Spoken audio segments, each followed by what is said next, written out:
God so loved the world, he gave his only begotten Son, that whosoever believeth in him should not perish but have everlasting life. Your key to financial opportunity.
Chapter 5, Bubble Yum.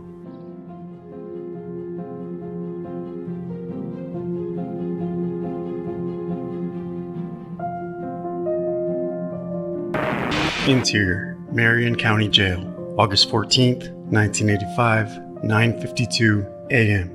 Ocala, Florida Police Department Investigating Officer H.S. Leary sits in an interview room across from an unknown inmate. Sir, would you raise your right hand? Yes, sir. Do you swear or affirm that the statement you are about to give to be the whole truth and nothing but the truth? Yes, sir. Okay, would you state your full name, please? Patrick Shane Willis. Okay, and what is your date of birth? January 20th, 1965. Okay, and what is your present status? I'm incarcerated in the Marion County Jail. Okay, you're a trustee?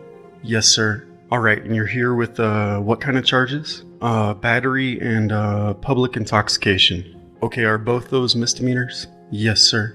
Okay, how long have you been incarcerated in the jail? 3 weeks. 3 months. Okay, during your 3-month period, has one of your assignments brought you close to Daniel Remetta? Yes, sir. Okay, and would you tell me about when you first made contact with Mr. Remetta in your duties here? What has happened since then? Well, I first made contact with Danny Remetta in Florida, Marion County Jail. I loaned him 2 cigarettes. That's the first time I ever had anything to do with him. About how long was that? That's been exactly 2.5 weeks ago. Is that about when he got here? Yes, sir. And he's told me a few frightening details. I don't understand how anybody could do that to that many people, but what did he actually say?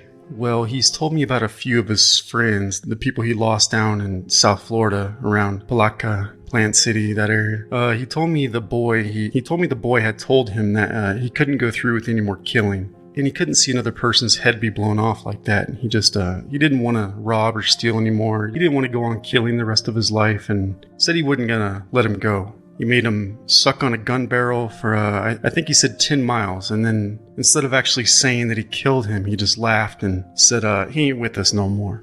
So we don't have to worry about him saying nothing. Did he ever say what that person's name was? I want to say Tim something. He's not so dumb. He's going to leave bits and pieces out of the conversations. Yeah, okay.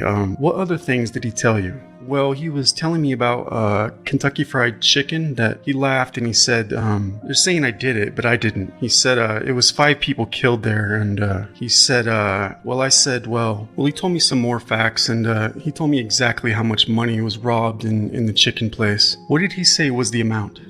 $800. $800 from a Kentucky Fried Chicken. Right. And there were 5 people killed there. Yes, sir. And he told me that Kentucky Fried Chicken, he said the stupid son of a bitches just think they went there to eat, you know? And did he say where that place was? Texas. Somewhere in Texas? How many years ago? I guess he was in Texas about 3 months ago? 3 weeks ago? Okay, He also told me about countless people that have been killed in Michigan. But he just laughed and said that ballistics couldn't match up because they were shooting .38s out of a .357. All right. And he laughed. He said because of that they wouldn't be able to match him up. All right. Okay, let me see. Okay, tell me as much as you can about each of them. Say this one happened in Texas sometime during the last 3. You know what? Actually, I'll tell you. Danny was taken into custody in February this year. He's been in jail a while now.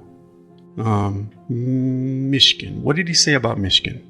He told me that he told me about some people that he shot. Let me get it straight before I start saying anything. I know that the tape's short.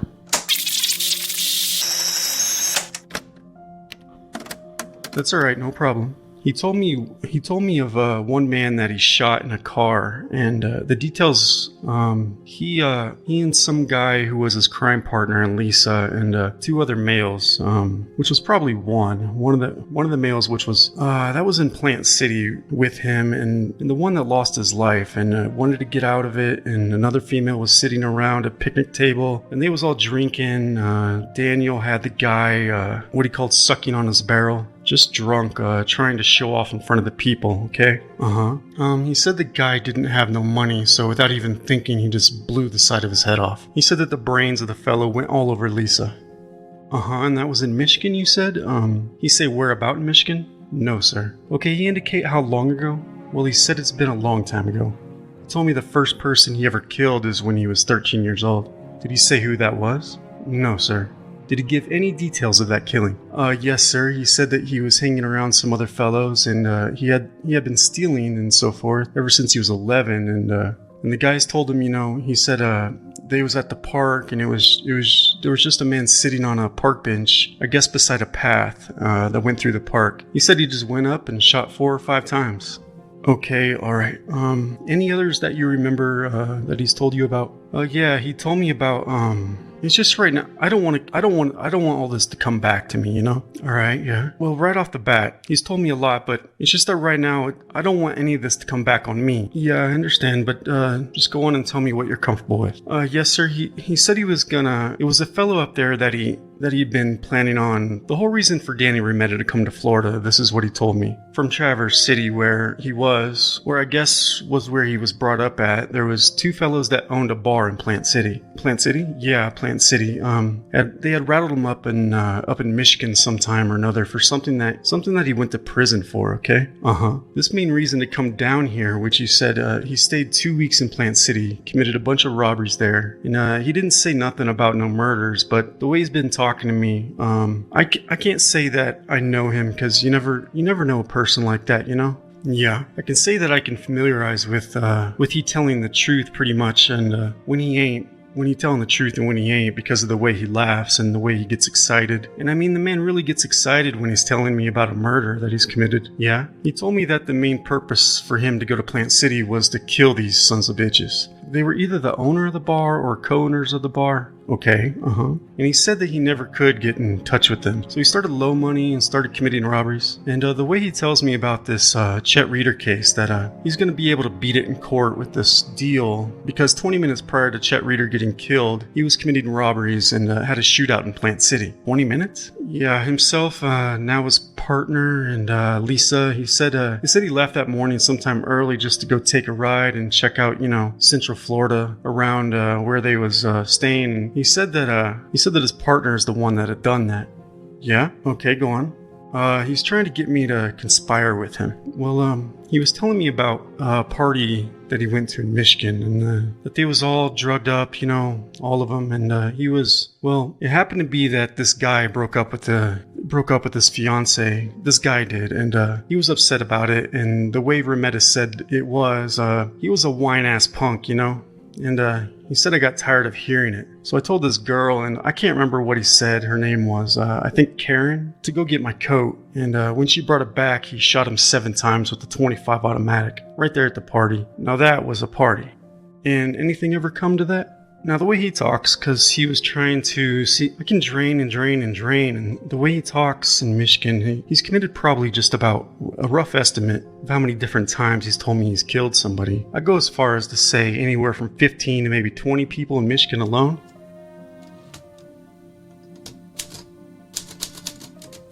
Interior courtroom. The court. Mr. Olson here was one of the jurors selected to serve on the jury, and he comes to me this morning and he says that he is absolutely unable to serve. He has, Mr. Olson, let's just call it a nervous stomach. The court. Okay, nervous stomach. He said he's thrown up already this morning, and he said, I just absolutely cannot serve. Mr. Olson, I hate to put you in a position where it will disrupt the proceedings. That's the court. And if he's going to be in that kind of a situation, I don't want him to serve up there either. Mr. Lewis, no. Mr. Brooks, no. The court. And I'm sure you people don't either. You'll be worrying about his stomach throwing up. And he's worrying then about the trial of the case. Mr. Lewis, I think we have all done our share of that. I have in my younger days as an attorney. The court. Does anybody have any objections to the dismissal at this time? Mr. Brooks, no, Your Honor. Mr. Lewis, I don't have, Your Honor. I completely understand. Mr. Murray, no, Your Honor. The court. Mr. Baird? Mr. Baird, no, Your Honor. The court. All right, you'll be dismissed at this time. Mr. Olson, thank you. The court. Turn in your juror badge and we'll have you put one of the alternatives up in the chair. Mr. Murray, how are we going to handle the alternative? Mr. Lewis, I guess that's why the court. How are we going to handle what? Mr. Murray, the alternate. Just have one alternate now? The court. One alternate. Mr. Lewis, how are you going to decide who's the juror and who's the alternate? Flip a coin? The court. Flip a coin? Whoever is first on the list, I don't care. Mr. Olson, excuse me, is it alright if I leave the courthouse? The court. Yes. Mr. Brooks, I don't blame him. The court. I don't think I've ever had that happen to me. Mr. Lewis, I mean, I've thrown up a lot of times before I went in to try a case. The court. So have I. Mr. Lewis, he's really upset, isn't he? The court. Oh yeah. Mr. Murray, how did he know? Has it already been announced who the jurors are? The court. The patrolman has a list of the jurors. When they signed in, he just told them, you're on the list. And then he sent the rest of them home if they wanted to go home. Mr. Lewis. He's upset, I can tell that. The court. So I presume you have authorized all the jurors to serve as jurors, whether they're alternate or whether they aren't? Mr. Lewis. We just lost one of our alternates. The court. You lost one of the alternates. And I think we'll just take the first alternate on the list. Whichever one is first. I don't know which one is first. Mr. Baird. I don't either, really. Mr. Brooks. I'm sure the clerk still has that list. I left my list in Scott City. The court. Robin Braun will be the other 12th juror then, okay? Mr. Brooks. Yes, Your Honor. The court. Now what have you this morning? Are you ready to proceed? Mr. Brooks. Your Honor, we would call the defendant Lisa Dunn to stand, please. Lisa Dunn, the defendant, is called as a witness on behalf of the defendant, Lisa Dunn, being first duly sworn on the stand. Mr. Brooks. Would you state your name for the court? Lisa Dunn. Okay, where is your home? Traverse City, Michigan. What is your age at this time, Lisa? 18. And are you a high school graduate? Yes, I am. When did you graduate from high school? 1984. Okay, and did you attend any college at all? Yes, fall term the court. Can you speak up a little? Fall term this year. Where at? Northwestern Michigan College. It's a community college? And where is that? It's in Traverse City. Okay, while you were in Traverse City, did you have a job? Yes, part-time job. Okay, and where was that at? It's a restaurant called Bonnie's Long Lake Inn. What type of restaurant is it? Steak and seafood, expensive restaurant, serves drinks. Is it a nice place? Yeah. What was your job there? I was a bus girl. Did you meet Daniel Remetta while you were in Traverse City, Michigan? Yes, I did. Can you remember approximately when you met him? About the 28th. I think it was the 28th or 29th. I wasn't for sure. Of what month? December 1984? Yeah, yes. And do you remember where you met him? Yes, I do. Where was that at? A friend of mine's house. Her name is Autumn. Was this a party or what? Yes, it was about 15 of us, 10 to 15 of us there. Okay, was he an invited guest? I don't know, he was there when I got there. You didn't invite him anyway. No, I didn't know him. Did you get to know Daniel Remetta after that time? Yes, I think it was when I first met him. He just kind of told me his name, and I started playing cards, and he was my partner when we were playing cards. Okay, did you and he go out other times after that? Well, he called me the next morning after, Well, that night, I had met him. I just started talking to him. He was real concerned about getting me home on time because I was upset because my ride didn't get there. And so we called his brother to have him come pick me up. His brother gave me a ride home. Okay, did he pay attention to you? Yes. Okay, did he ask you out then? I don't know if he really asked me out on a specific date. Did he call you up? He called me up the very next morning about 10 in the morning. Did he call you any other times? He called me a lot because I was working and I had to work. I think the next few days I had to work evenings, and he called me to see if he could meet me somewhere, but I had to work. So you saw more of Daniel Remetta, did you not? Uh-huh. Okay, did you and he create a girlfriend-boyfriend relationship? Yes, after a couple of weeks it was like that. Okay, how did he treat you during that relationship? Really good. I had just broke up with a boyfriend before that, and what type of good things did he do? He, I don't know, complimented me, he gave me a couple of rings, and just, he was always really polite to me, and like when he called up, he was polite on the phone. My parents kind of commented, well, that young man was nice on the phone, because they liked when people were polite on the phone. Did your parents know him? No, they didn't. Okay, you were living at home at this time, is that right? Yes, I was. Okay, and did you have any problems at home? Well, we had been having problems before I met Danny about, getting home late or going out too much, because I just getting home late and stuff. But that kind of stopped for a while because Dan was real concerned. That was another thing. Like, he was real concerned about getting me home on time and keeping my parents, not mad at me. He helped you with that problem? Yeah, he got me taxis twice, and as I said, the first night he got me a ride home and just made sure I got home on time, or close to being on time, so I wouldn't get in trouble. He took care of you? Yeah. During that relationship with Mr. Remetta there at Traverse City, did you have any further problems between you and your parents? Yes, because one night I did get home really late and they got really upset. Did that cause an argument in the family? Lisa nods her head up and down. What was the result of that argument? Well, I ended up moving out the next day just because we'd gotten in such a big fight. And I just kind of, just spur of the moment because I was upset. Because I was saying that they were treating me like a baby because, I was complaining I was working and stuff, and I thought I should be able to keep more of my own hours. Who did you turn to when you moved out? Danny, because he was the only one there. Did you go live with him or what? Yes, I did. Do you remember how long you were out of your parents' house living with Mr. Remetta? How long? What do you mean? From the time you moved out and moved in with Mr. Remetta to the time you left Traverse City, Michigan. 2 or 3 weeks, I think. I'm not sure. And during that time, did Danny talk about taking you anyplace? What do you mean by taking me anyplace? Was he going to take you on a trip? Well, yeah, we kind of talked about going to Florida because I knew some friends down there. It was cold in Michigan. We've been having real bad snowstorms and, being snowed in, and I hate snow. And we talked about going to Florida. Do you remember the date that you left Traverse City, Michigan, approximately? End of January. I've been told it was about the 27th. I'm not sure of the exact date. Did Mr. Remetta get into any trouble before he left? Yes, he did. What type of trouble? He got arrested for breaking a car window out. Okay, was he in jail? Yes, he was. I presume he got out of jail? Yes, he did. How did he get out of jail? His mother and Mark Walter. Well, his mother got $165 and Mark Walter got him $35. Together that was $200. That's how much was needed cash to get him out. And then I and Danny's brother and Mark all went down to the police station. Why did you go there? Because his mother asked me to. She asked me to go along with her. Did she give you any reasons that you should be there? Lisa nods her head from side to side. Soon after, Lisa met a friend of Danny's named Tom Cantrell, a 6-foot, 180-pound, 25-year-old white male with dark brown hair. Strapped for cash, with the horizon in their eyes and a wild hair up their asses, the two began to talk in front of Lisa, who was strapped to Danny's hip by this point, about the idea of pulling some armed robberies for the cash to split town. Maybe drive down to Florida, where the winter was undoubtedly milder. Besides, Danny had connections there, as did Lisa. And on one of these occasions, Lisa, with the desire to appease her new beau, told Danny her father had a gun.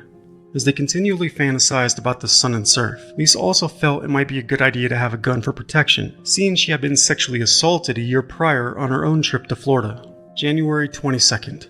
Lisa was at another party with Danny when he got into a fight with some guys. This resulted in Danny going outside and busting some car windshields. The police arrived and arrested Danny.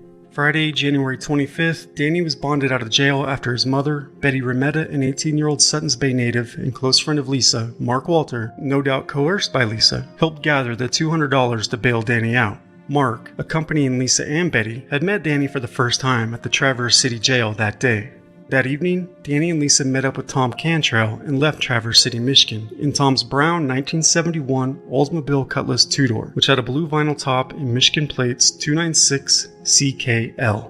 In the nearby town of Frankfort, the trio picked up 2 drug dealers at Baker's Bar. They drove the two in Tom's car to an area between Elbert and Frankfurt, where the trio attempted to rob them of drugs and money. However, upon discovering that they had nothing of value on them, the stocky-built white male with brown hair in his early 20s, known only as Swanson, and the other, a skinny 5'10" white male with black hair, also in his early 20s, who went by Calvin, were made to lie down, at which time Tom shot one in the chest and the other in the neck with a sawed-off 20-gauge shotgun. They then went to Alberta, where they stole a shovel from someone's yard and went back to bury the two in a hole that they had dug underwater right along the edge of Lake Michigan, then covering them by throwing a log onto them and a few shovel loads of dirt. January 26th. In the early morning hours of Saturday, the three had driven in Tom's car toward Cadillac, Michigan, and while traveling on Highway 115, they stopped to pick up a hitchhiker somewhere near Mezek. The man was described as a hippie-type dude, with long hair and a big, long mustache, possibly 30 to 40 years of age. After traveling for approximately 20 to 25 minutes, they stopped the car, and Tom asked the hitchhiker if he wanted to drive. At that time, the hitchhiker got out of the car, and Mark shot him with the same 20-gauge sawed-off, sending the hitchhiker falling back into the river, which passed under the highway at that point. As the hitchhiker kicked about in the water, bleeding out, his pockets were scavenged. Yet once again, nothing of value was obtained from the victim.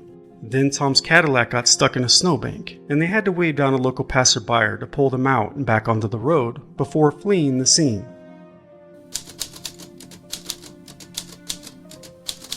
Interior courtroom. The court. Are you ready to call your next witness? Mr. Baird.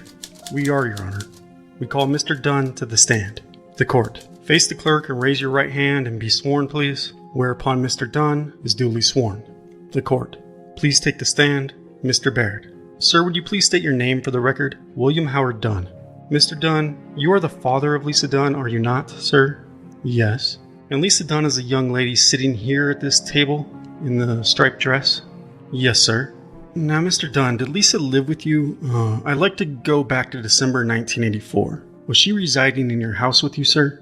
Yes. And then it's my understanding that Lisa moved out somewhere early January, is that correct? That is correct. But at my last statement, I had missed some things. I was very shook at that last statement, that I would like to straighten that out at this time. She didn't leave the 1st of January? She left the 1st of January, and then I made a statement that I hadn't seen her since then. She went to a fair convention on like the 10th, 11th, and 12th of January. And at that time, she had come home and lived with her grandma and my son. When I got home, I believe it was on the 12th, which is a Sunday, I went to her place of employment, picked her up, brought her home, and then she left either on a Monday or Tuesday of that week. Sir, when she left on the Monday or Tuesday of that week, Mr. Dunn, did she leave for good? Did she move out? I don't really know. Okay, well, did she take her luggage with her? Yes. Okay, and her clothes and things like that? Part of them. Do you recall what her luggage looked like, Mr. Dunn? Whereupon State's Exhibit Number 1 is marked for identification. Here you go, Mr. Dunn. Would you take a look at the luggage here in what's been marked as State Exhibit Number 1 and tell me if that's the kind of luggage that Lisa had on that day? That looks like it. Do you know how long she had had that luggage, sir? Her mother bought it for her, I'd say a year or two before that. It's a 3-piece luggage large case, a smaller case, and then kind of like a cosmetic case, is that right? I believe so. Now I'm trying to think of, you went on vacation around January the 25th of 1985, did you not? I believe so, yes. I'm sorry? I believe that was the date, yes. Okay, and when you went on vacation, Mr. Dunn, were you the owner of a Smith & Wesson Model 19 357 type handgun?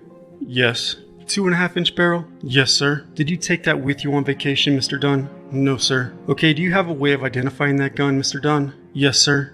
Do you have that with you? Yes, sir. Whereupon State's Exhibit Number 2 is marked for identification. Do you have the serial number there, sir? Yes. I'll read this to you and you tell me if it matches, okay? Okay. 1K21389. Whereupon Mr. Dunn nods his head up and down. So what has been marked as State's Exhibit Number 2, Mr. Dunn, would be your weapon that you owned at the time on January the 25th. Yes, sir. So the jury will understand, Mr. Dunn, that is a .357 caliber weapon, is it not? Yes, sir. Okay, and what that means is it will shoot 38 cartridges or .357 cartridges. Is that correct? That is correct. Now, when you returned from your vacation in January, which would have been around February the 3rd, is that correct, Mr. Dunn? Yes. Okay, when you returned, did you shortly thereafter notice that your State's Exhibit Number 1 or 2, the gun was missing? Yes, I believe it was on the 4th. Okay, did you contact the Michigan police about that, sir? At a later date? Okay, somewhere around the 6th? Right. And at that time, sir, did you tell the police who you believed it was that had taken your gun? No, sir. Pardon? No, sir. Okay, do you not recall telling them that you felt Lisa Dunn had taken your gun? No, sir. Alright, was there any particular reason that Lisa moved out in, as you're telling us, somewhere around the middle of January? We had some minor problems. Between you and her? Between her and I and her mother, yes. Did you know Daniel Remetta at that time? No, I did not. Do you ever remember talking to a detective Russ Castleman in Michigan, sir? Yes. And that would have been around February the 6th? No. So when would that have been, sir? I called Lieutenant Palmer on around the 6th and told him about it. He is the man that told me. When I called him and told him my gun was missing, he said, "Oh my God, I think it's been used." And then he put the story together, and then that's when we realized that's when I told him my daughter had been back home. Okay, you told him she'd been home on January the 25th. I'm sorry, we left on the 25th. She'd been home on the 20th. Yes, she hadn't been home on the 25th. It would have been a day or two later, because I was in Florida at that time. That would have been when you called and were chatting with your mother-in-law, is that right? Right. And she was staying with your son while you and your wife were gone on vacation. Right. Okay, and that's the time that you're making reference to when you're talking to the detective that your daughter had come home at that time. Yes, sir. Okay, and when you got home and noticed the gun was missing, did you check the house to determine whether there had been any break-ins or anything of that nature, sir? There was no break-ins, but we never locked our house, so there would be no reason for a break-in. Well, based upon what you're telling me and what you say the conversation you and Detective Palmer had, you felt that your daughter had taken your gun, is that correct? I can't say I felt that. We were worried about it, yes, sir. Mr. Dunn, just a couple more questions and then I'll be done. On that middle of January when Lisa left home, was her hair longer than it is now and darker? I don't think it was any darker, no, sir. Okay, length? Length, I really don't know, I'm sorry. You don't have any idea about it. I don't think I've ever seen her hair any longer than it is now. Shoulder length? I'm sorry, I really don't know. I really don't know. Thank you, Mr. Dunn. I have no further questions, Your Honor.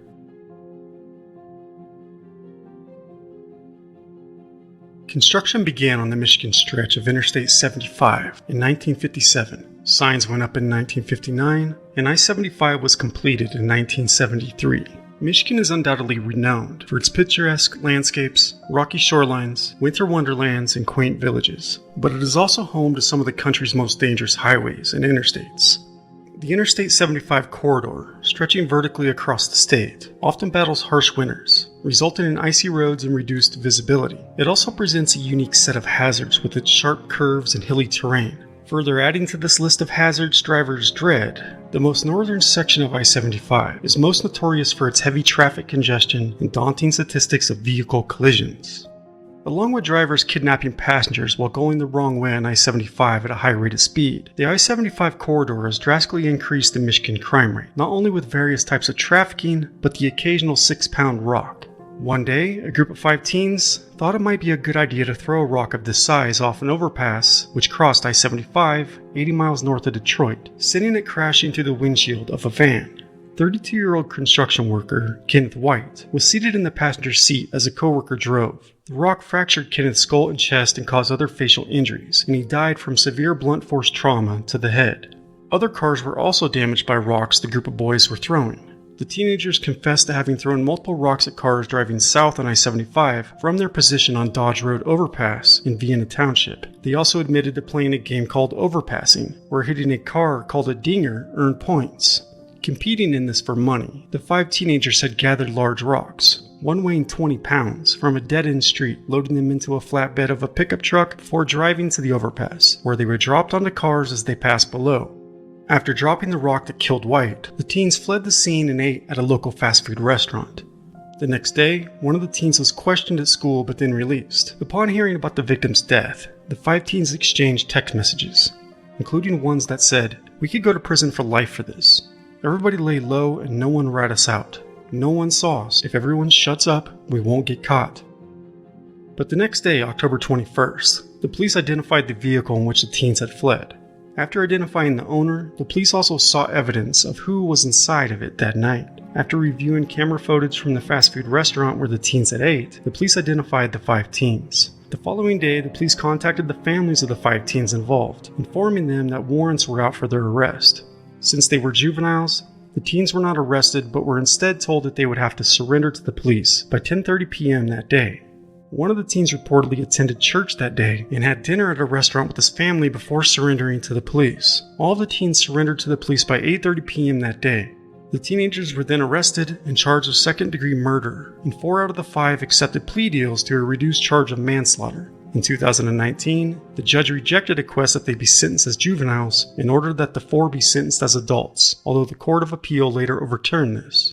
The only one who was an adult at the time of the incident and who had thrown the rock that killed White pled guilty to second-degree murder. He received a sentence of 3 to 20 years in prison, with credit for 740 days already served. He was released in January 2021 after serving 30 months in prison.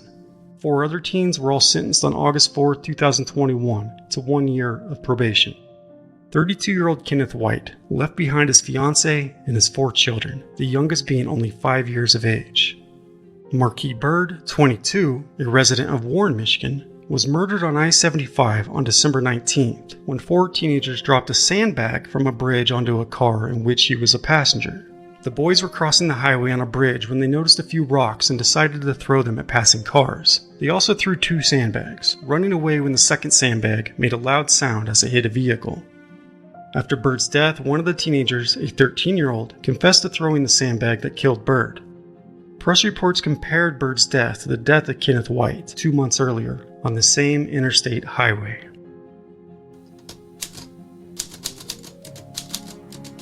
Lisa, how long was it after Mr. Remetta got out of jail that you left Traverse City, Michigan? A day or 2, I think 2 days. Now there's been a gun introduced into evidence, and you saw your dad testify, did you not? Yes, I did. He stated that that was your gun, the .357, or his gun, I mean. Yeah, it's not mine. Okay, did you get that gun? Yes, I did. From his home? You did, right? Did you get it on the day that he thinks you got it? Yes. That's the day you went back to get the stereo. Yes. Okay, was it where he said it was? Yes, it was. It was in the bedroom. Uh-huh. Did you get any ammunition for that gun? No, I didn't. Did you know where it was? Yes. It was right on the dresser, and it's got like a cup that, you keep pins or whatever in. There were some bullets in there, and I've seen them, in the drawer before, but I didn't get them. Did you discuss getting ammunition for that gun with Mr. Remetta?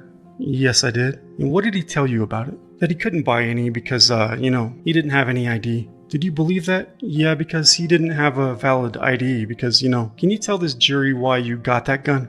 Because we were going to Florida and I wanted it for my protection. Okay, why did you think you might need protection in Florida? Because I had problems when I went to Florida the year before down there. What type of problems? I had been picked up by 2 men and raped. Mike Woofer, a juror. Excuse me, I didn't hear that statement, Mr. Brooks. Okay, what type of problem happened in Florida? I'd been picked up by 2 men and raped the year before. Okay, now you left and you went on this trip with Daniel Remetta, right? Yes, I did. Was there anybody else along? Yes. Who?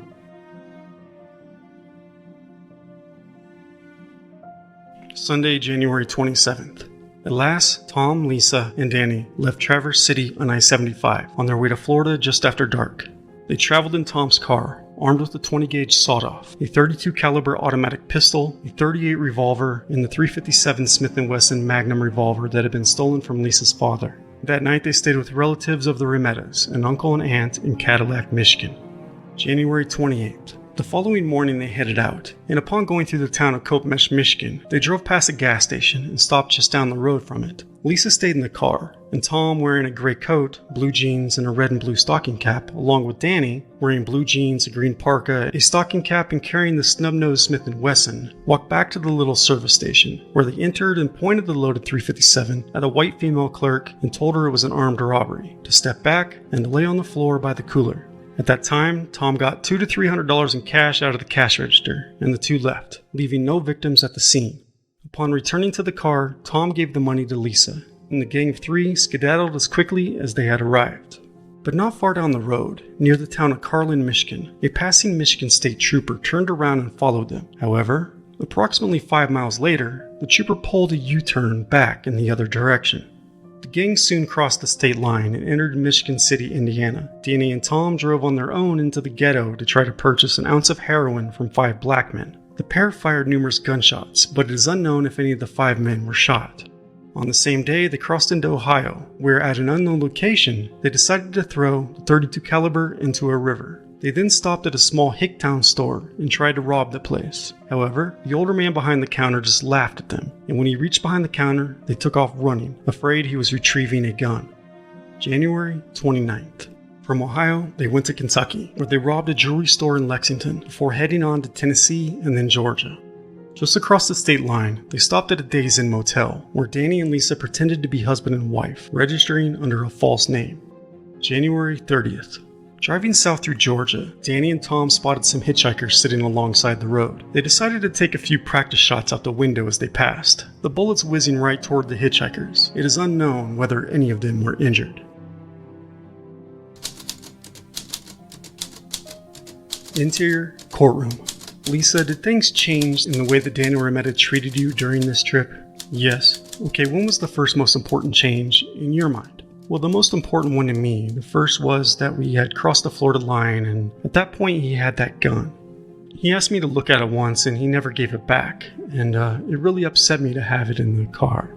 And he somehow got bullets. He didn't tell me how. And it upset me to have it in the car, and I asked him to keep it in the trunk at least, because I was scared of it, loaded, and it was going to go off. And he wouldn't put it in the trunk, so I asked him at least to put it underneath the seat. And he was arguing about that, just asking him to do that, and he wouldn't do that either. And he made a threat about going home, or I should have just stayed at home, I told him.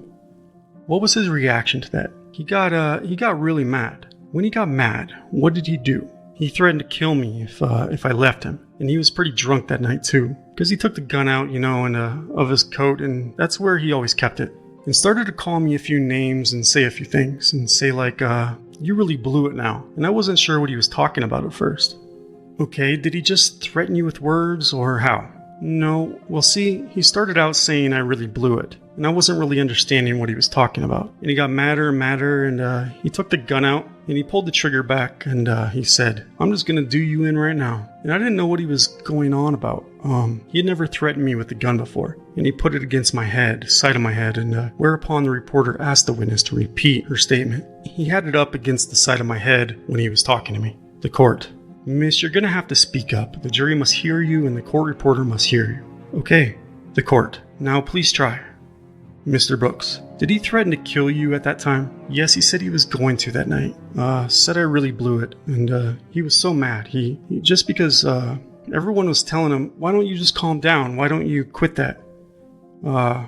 I was worried because he had this gun out and it was, pointed at me. And, when trucks went by and stuff, he pointed it at my ribs or something so no one could see it. And I was scared, saying, why don't you just calm down, Danny? Just mellow out. And then Danny just got madder and madder and said, you're never going to leave me. I'm never going to let you leave me. Everyone leaves me.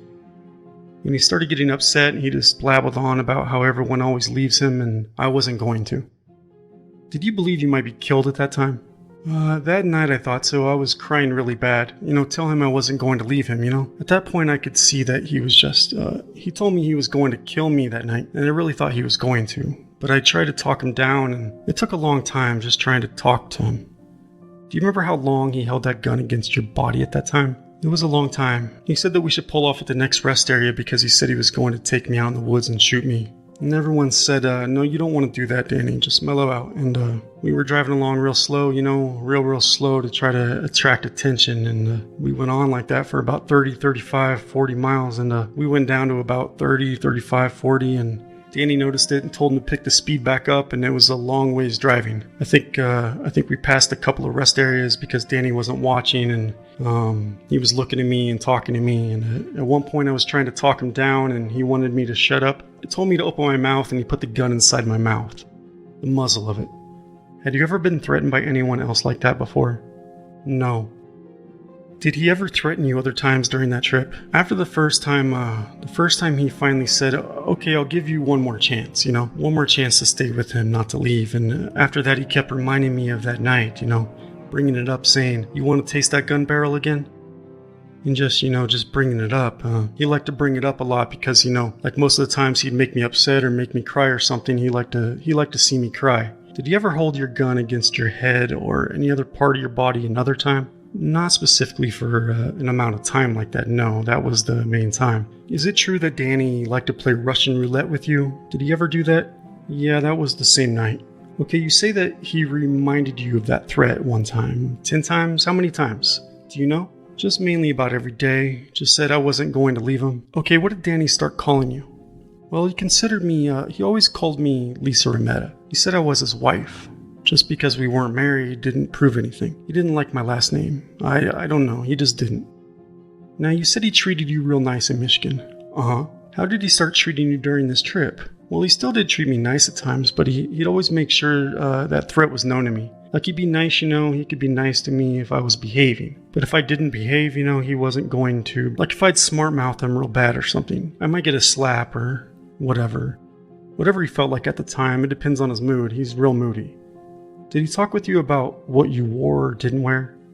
He liked to pick out my clothes, yes. Okay, why did he do that? Did he tell you? I don't know, he just, there was certain clothes that were his favorite and he liked to have me wear. I wasn't going to argue about something that small, Okay, did he take any of your property away from you?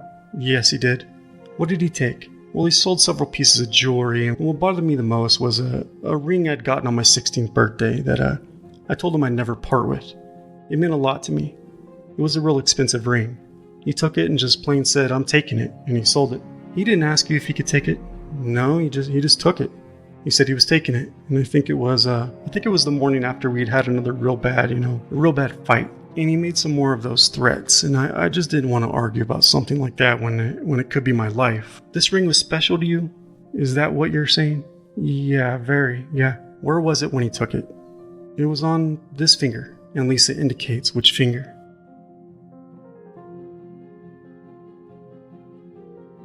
January 30th. Tom was driving south on I-75 the following morning when the gang finally crossed the Sunshine State line. The weather was warm, and parkas could be discarded, along with stocking caps and that small town claustrophobia. They had escaped the frigid cold, in a place where their reputations had preceded them. Now they could begin anew, start fresh, with a clean palate, and the freedom to carve out their own identities in a foreign, exotic land, where they could embrace anonymity, let their souls cry out from the wilderness, and let the listening world know who they truly were. Danny kicked things off by getting angry with Lisa, possibly furious at her worldview, or possibly her vision on how this newfound freedom and a new life away shall unfold, or who knows what. But what happened next was Danny taking her own father's .357 Magnum and making her taste the barrel. He screamed at her that he would kill her if she ever tried to leave him, that everybody leaves him. He punched the dashboard in a fit of rage and broke the glove box, possibly trying to shove it all back in. Containment. Total control. Tom kept telling Danny to unload the gun and put it under the seat, and to chill for the next 20 miles or so. But Danny fumed and fumed, windows down, air salty and warm, flowing through his long dark hair. He had lit a cigarette, and exhaling, he may have attempted to let it all go, while Tom remained relieved the sawed-off had been in the trunk, seeing the damage it could do in a car moving 75, down I-75. But when Danny had pointed that cocked gun at Lisa's head, things had taken an undeniable turn.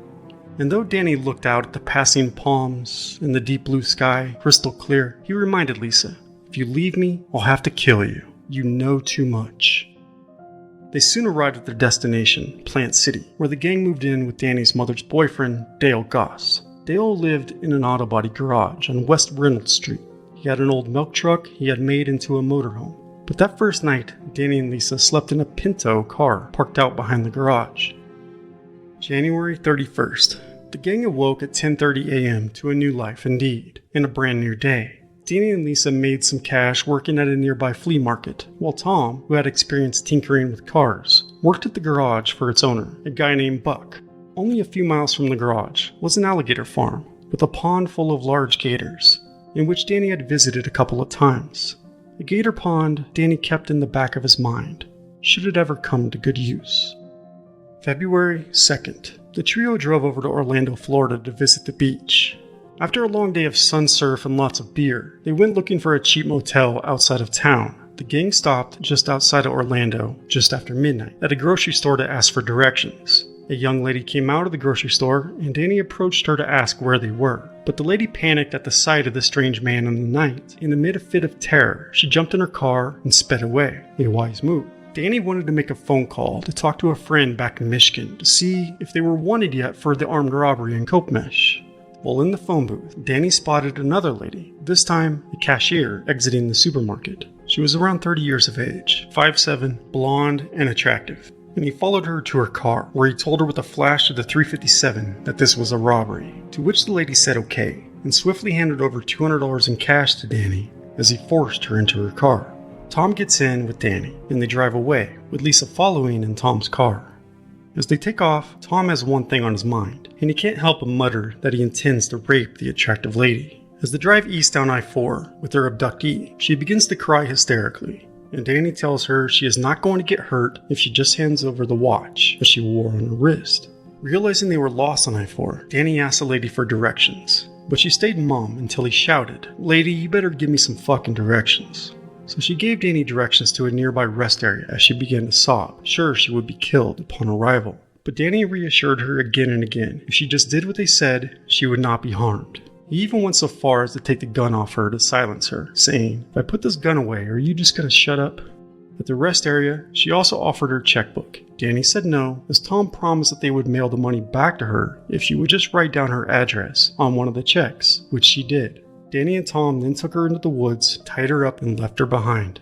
But in his drunken haze, Danny heard something that he thought was somebody else tied up back there, so he went back to check on his own. When he found only the girl alone, he returned to the car and told Tom, as they drove away into the night, that he had killed her by stabbing her with his knife. No witnesses left alive, he said.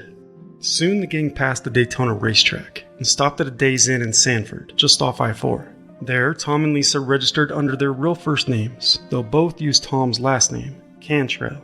February 3rd, the trio made their way to the Magical Kingdom, visiting Disney World, where they rode the rides and played all-American vacationers, even buying 2 postcards from the gift shop.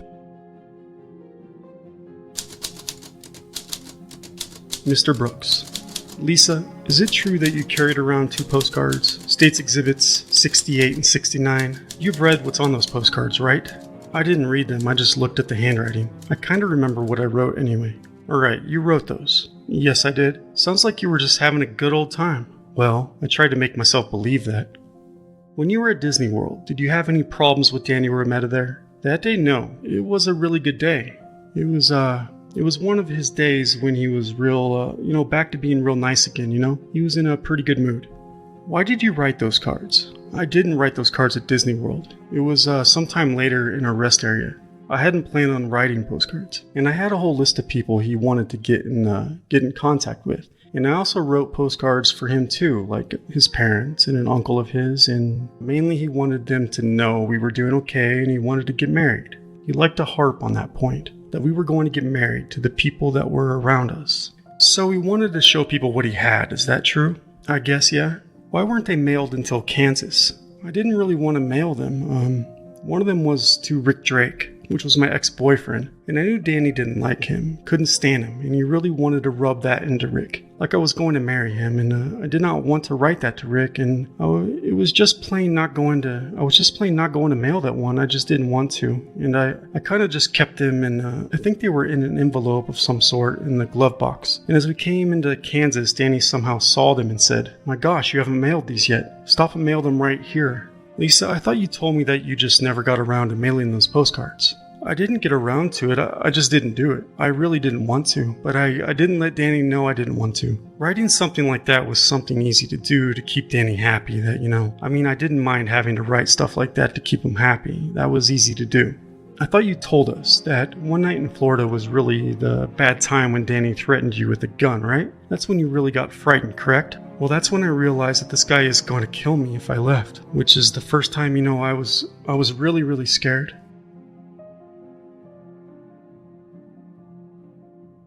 After leaving Disney World, they crashed at the Golden Eagle Motel in Daytona Beach, Tom registering in his own name.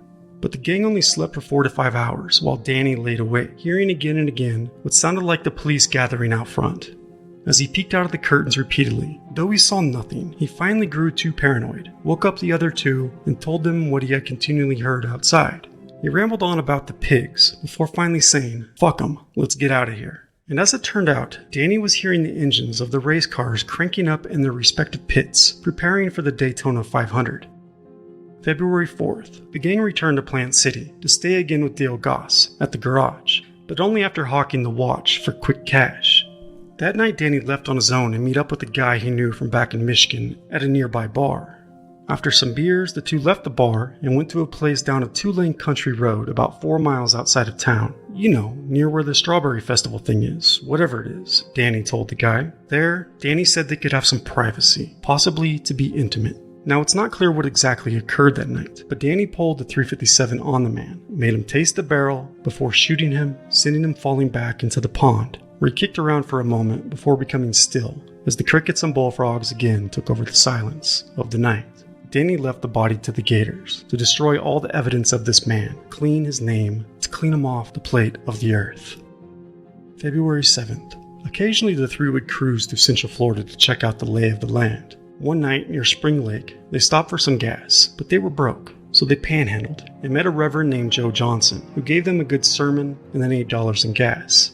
The gang then went to a nearby rest area and, exhausted from their newfound freedom, napped in the parking lot.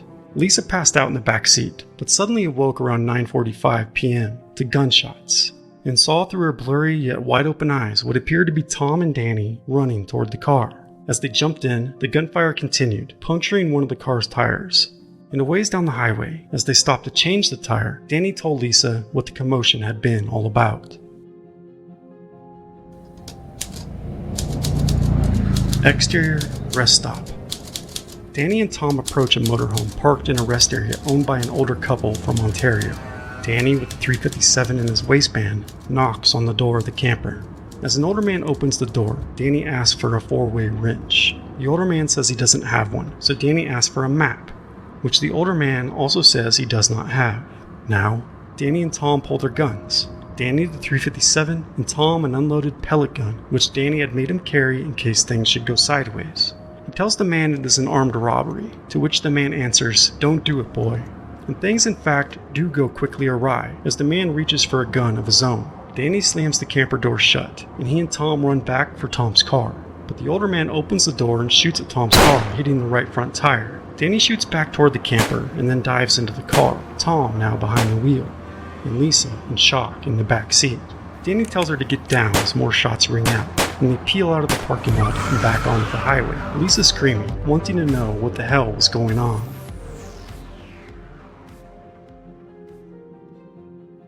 February 7th. At the garage, they changed the tire, took off the Michigan plate, and screwed on a Connecticut one they had stolen off a blue car in Plant City. Dale gives Danny some cash, joking with him, calling him Charlie Manson for his murderous escapades. And then the gang splits, heading back north on I-75. Their time in the south had run aground. Paradise lost. They felt the heat on their tail. The word was out. Too many people knew too much. So much so that Danny decided to live by the oath that he had solemnly swore to live by from here on out. No witnesses left alive. It was at this point that some say Tom split from the group and made his way by bus to visit a girlfriend, while others suggest that Danny whacked him and dumped him in that alligator pond. But one thing remains true. Tom Cantrell had been a real person indeed, a fellow Michiganian. But Tom, concerning this debacle, was a fictitious person. And as the gators finished off this image of Tom in the misty swamp, a reality came into view, as it had not been Tom all along, nor his car in which Danny nor Lisa had fled the Copemesh robbery back in Michigan, but the young 18-year-old Mark Walter. February 8th. With Danny now behind the wheel, Lisa awoke in the back of the car to see a sign aglow in the headlights that said Ocala, 17 miles, before falling back asleep. The gang pulled off one of the 3 exits and arrived in Ocala around 1:50 a.m. They pulled into a Tenneco station with no other cars or customers around and parked right out front at a pump, intending to get some gas, beer, cigarettes, and chewing gum. As Lisa stayed asleep in the back seat of the car, Danny and Mark entered to see an elderly white male with a slight beard and a broom in his hand standing behind the counter. As Danny looked for a carton of Cools, settling for Benson & Hedges menthol cigarettes, walked past an ice cream cooler for the beer cooler, where he pulled out a 12-pack of Stroh's beer, grabbed some orange bubble yum gum, the silly gum Danny called it, and went to the counter and sat the gum down, intending to pay for the item. The man rang up the gum, and then Mark pulled out the .357, pointed it at the man, and told the clerk to open the till. As the drawer sprung open, Mark shot the man, the blast catching Danny off guard, and he dropped the cigarettes and beer, which shattered on the floor as the shots echoed in his ringing ears. After which Mark pointed the gun at Danny, shouting for him to open the other till. When Danny was about to grab the gum, Mark then pointed the barrel back at the older man, now clutched over, holding the wound in his belly, and Mark shot the man again in the face, shattering his dentures, sending them flying from his mouth, and his body limped to the floor, back against the cabinet door, a $1 bill clutched in his now still hand. As Mark grabbed around $50 cash out of the register, Danny said fuck it, knowing the whole area would have heard the shots, and left the bubble yum behind.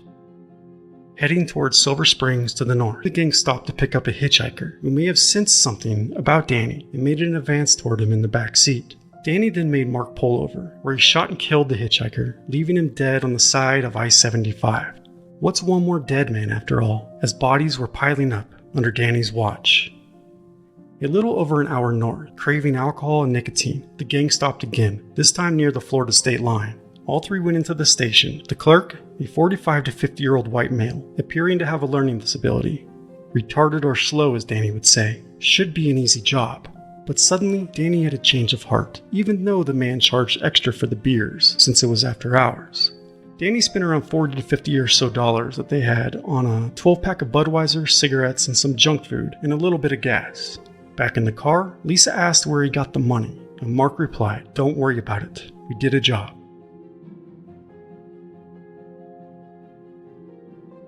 The Orlando Sentinel, Thursday, February 28, 1985. Two confess an abduction, robbery, and rape of Orlando woman. Two Michigan residents, jailed in Kansas on murder charges after a shootout with highway patrol troopers, have confessed to the rape of a woman earlier this month north of Orlando. Daniel Remetta, 27, and Lisa Dunn, 18, both of Traverse City, Michigan, are suspects in 4 murders around the country. The two, along with Mark A. Walter of Suttons Bay, Michigan, are also believed to have shot and killed an attendant at a service station in Ocala during a robbery. Walter was killed in the shootout on February 13th in northwest Kansas. Orange County Sheriff's Captain John Gumpel said Kansas officials notified his office last week that they admitted that they had abducted a woman from the parking lot of the Southwest Orange County grocery store on February 3rd. The victim's description of the 2 men and the 1 woman involved in her abduction matches Remetta, Dunn, and Walter. The 22-year-old victim told the deputy sheriff that the 2 men took her at gunpoint outside the grocery store on Dr. Phillips Road at about 1:50 a.m. The 2 men then drove the woman east on Interstate 4 in her car as another woman followed in a second car. The victim said the men robbed her of about $200 cash and a $40 watch. They stopped at a rest stop north of Longwood in Seminole County, and one of the men forced her into the woods. There, he undressed her, tied her hands and feet with a shirt, and raped her. The 2 men and the woman who had been following then drove away, leaving the victim's car, the victim told the deputy. She was then able to escape her bond and drive to a friend's home where she called the sheriff's office. Ocala Police Sergeant Sumner said Kansas officials had matched the bullet Remetta fired from a .357 Magnum handgun in a Kansas shootout with the bullet that killed Merle Chet Reeder, 60, of Ocala. Reeder, an attendant at the Tenneco Station on State Route 200 near Interstate I-75 in Ocala, was found shot and killed at about 2 a.m. on February 8th. Sumner said he thought he knew Remetta from the Ocala area after reading about the Kansas shootout and called the Kansas Bureau of Investigation. Though Remetta wasn't the person he was thinking of, Bureau officials questioned Remetta and Dunn about the murder anyway and learned that the two had been in Ocala. Remetta and Dunn were arrested on February 13th after leading several law enforcement agencies on a 60-mile chase that ended in a shootout near a farmhouse in northwest Kansas. Rick, how's the snow? Haha. Well, I finally made it to Florida. It's 80 degrees, and I've already got a great tan. Danny and I are getting married this week. We're heading for Texas today, and then we're going to hit up California. We just spent the day in Disney World, and we had a blast. Tell everyone hi for us, and tell them we're doing great. Take care. Love, Lisa and Danny. I'm Cory Zimmerman, and this is Spoon River Gothic, Season 2. Death Rides the Highway, a thrill ride fueled by murder and terror.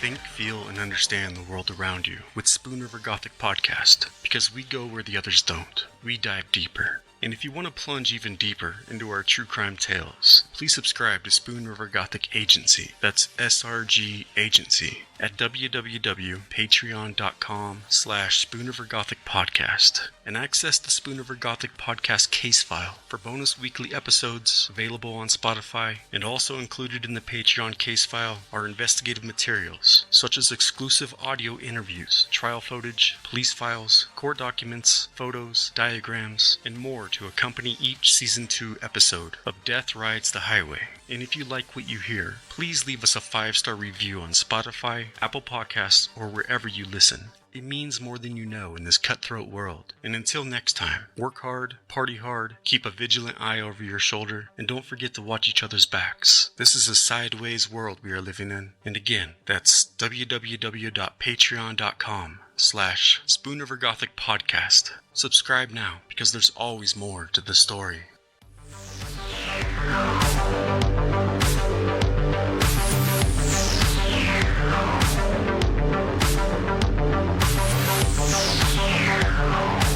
Ever wonder how much of your personal data is out there on the internet for anyone to see? More than you think. Your name, contact info, social security number, home address, and even information about your family members is all being compiled by data brokers and sold to the highest bidders online. That means anyone on the web, criminal or investigator, can get your private details, which, as true crime enthusiasts know all too well, increases your risk of identity theft, phishing scams, harassment, stalking, and unwanted phone calls. As a podcast that exists publicly and shares our opinions online, we are hyper aware of safety and security, and all this data being so easily searchable on the internet can have real-life consequences. This is why Spoon River Gothic is proud to partner with Delete Me, the #1 service in online data removal. Delete Me finds and removes any information you don't want online and makes sure it stays off. Their dedicated team finds and removes your personal info from the largest people search databases and helps prevent potential ID theft, doxing, stalking, and phishing scams in the process. That's why I personally recommend Delete Me for protecting yourself and your personal information. Sign up at joindeleteme.com/spoonriver and provide Delete Me with exactly what information you want deleted, and their experts will take it from there. As part of their subscription service, you will even receive personalized privacy reports showing what they found, where they found it, and what they removed. Delete Me isn't just a one-time service. Their experts are always working for you, constantly monitoring and removing the personal information you don't want accessible online. To put it simply, Delete Me does all the hard work of wiping you and your family's personal info off the web and making your personal profile no longer anyone's to sell. So join us at deleteme.com/spoonriver, because no one wants to be a victim nor a suspect. So get protected, and the next time a case hits too close to home, you won't find yourself asking the stranger on the other end of the phone, "How did you get my number?" Go to joindeleteme.com/spoonriver and get started today.